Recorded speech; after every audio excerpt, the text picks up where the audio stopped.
আমি শুধুমাত্র আমার সহ-আলোচক সাইফ মোস্তাফিজের একটি কথা বলতে চাই। উনি একটি আলোচনা করছে যে জুলাই মব কিনা। হ্যাঁ, আপনাকে একটু বলি, মব জাস্টিস এবং মব ভায়োলেন্সের মধ্যে পার্থক্য আছে। জুলাই ছিল মব জাস্টিস,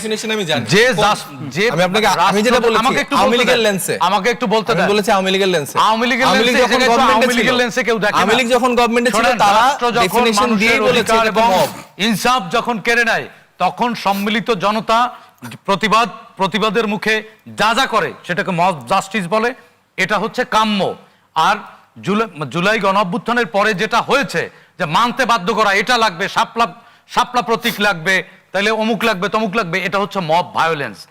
এই 12 ফেব্রুয়ারির পরে কোথায় মব এটা নির্বাচন কমিশন ঘেরাও, যমুনা ঘেরাও, নানান ধরনের ঘেরাও আমরা দেখেছি।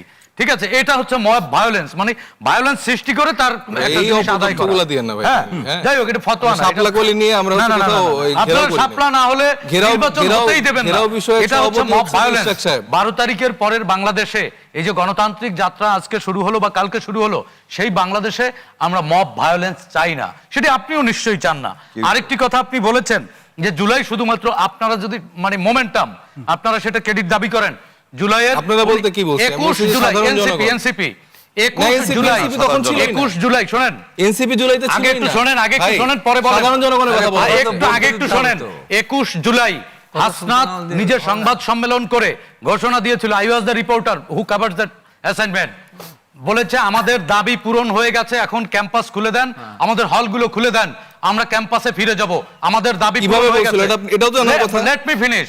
তারপরে কাদের সেই সময় থেকে বলছিল, লেট মি ফিনিশ ভাই, আপনি অনেক বেশি জানেন, ভুল তথ্য দেন। আমি অবশ্যই আপনাকে সেখানে আমি কম জানি, একটু বলতে দেন। জুলাইয়ের ইনফরমেশনগুলো নিয়ে আপনারা যদি ভুল তথ্য দেন ভাই, না ভুল তথ্য না, এটাই সঠিক। না মোটেও সঠিক ভাই, আপনি এই জায়গাও তো মব করছেন এখন। আপনি ভুল ইনফরমেশন দিয়ে কথা তুলেন না, এটাই তো মব। ভুল ইনফরমেশন দেন।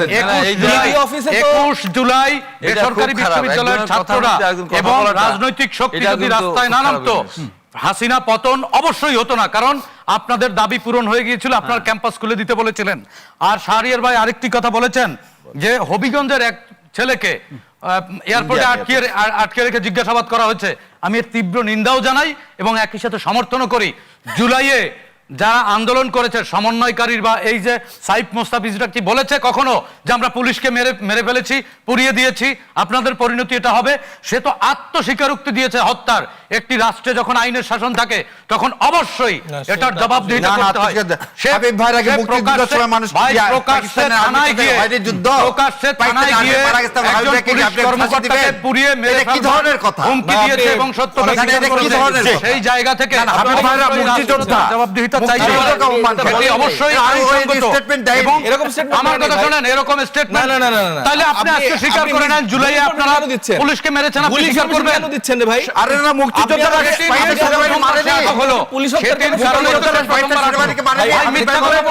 মিথ্যা কথা চিল্লে বললে কিন্তু সত্য হয় না। আবিব ভাই বললেন, আমি তো বাংলাদেশে বলছেন যুদ্ধের ময়দানে, তাই আমার কথা শোনেন, ওই ছেলে থানায় গিয়ে বলেনি যে আমরা অমুক এসআই কে পুড়িয়ে মেরে ফেলেছি, বলেনি? না, কে মিথ্যা কথা বলছেন? ওইখানে ভাই মিথ্যা কথা বলছেন এলাকাবাসী কি? তখন তাকে অ্যারেস্ট করছিল কেন? তখন তাকে আটক করছিল কেন বলেন? এটা দাবি করেন, তখন তাকে আটক করছিল কেন? তখন তো ইউনূস সরকার, ইন্টারিয়াম সরকার ছিল, তখন তাকে কেন আটক করেছিল? পরের দিন আপনারাই তো মব করে আবার তাকে ছাড়তে বাধ্য করেছেন।